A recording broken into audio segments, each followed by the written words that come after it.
স্বামীরে নিয়ে চুরির ব্যবসা করো? ফোন দে, ফোন দিয়ে বল আমার চুরি যায় আটকে ফেলছে। ভাই ভাই ভাই এমন কাজ করেন না ভাই, আমার ভুলে গেছে, আমার মাফ করে দেন। ফোন দে নাহলে কিন্তু পুলিশ দিয়ে ধরাই দেবো। ফোন দে। হ্যালো, হ্যালো, আমি ফার্মেসিতে ওষুধ কিনতে আসছিলাম। আমার কাছে না এত টাকা ছিল না, বুঝছো? আমি হ্যাগো কইছিলাম বাগের খাতা নাম লেখা রাখতে, কিন্তু হারা লিখায় নাই। পরে আমি হ্যাগো না কই ওষুধগুলো নিতে ধরছি, এখন হেরা আমার আটকে রাখছে। তুমি কি একটু আইবা? ঠিক আছে, আমি এখনই আসছি। তোর স্বামী ওই শালা চোর, আইবো তো? হ্যাঁ ভাই, আপনারা আইলি দেখতে পাইবেন। আইবো।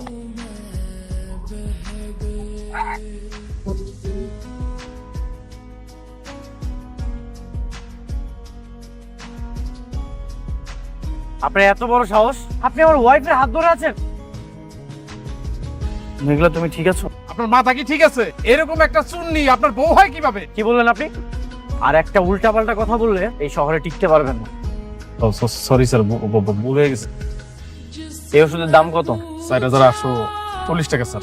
এখানে 10,000 টাকা আছে, পুরোটাই আপনার। ওকে সরি বলেন, সরি বলেন। ম্যাডাম আমি আন্তরিকভাবে দুঃখিত, সরি, আমি আপনাকে চিনতে পারি নাই, আমার মাফ করে দেন। নেক্সট টাইম যেন এমনটা না হয়।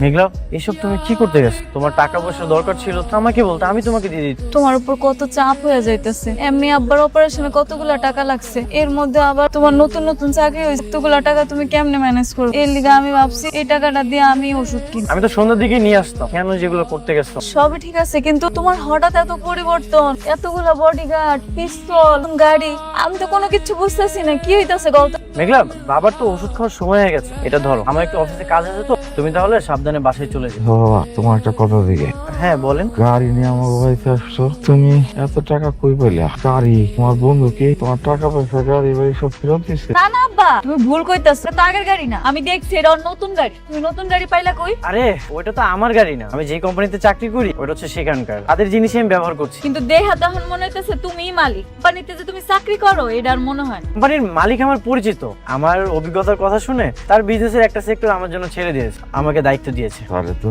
খুব ভালো চাকরি না? হ্যাঁ বাবা, চাকরি তো অনেক ভালো, এই জন্যই তো দিন রাত একটু বেশি ডিউটি করা লাগে। তাই বলে রাইতের বেলা কি কাজ? রাইতের বেলা কি মানুষের কাজ থাকবো? কনস্ট্রাকশনের বিজনেস তো, আর রাতে ইঞ্জিনিয়ার আসে, এই জন্যই তো আমাকে উপস্থিত থাকা লাগে। আমি না গেলে তো কাজটা ঠিকঠাক মতো হবে না। তুমি মালিক যখন আসিলা তখনই ভালো ছিল, ঠিক মতো তো আমাকে বসিতে আইতা, এখন তো ঠিক মতো সময় দাও না।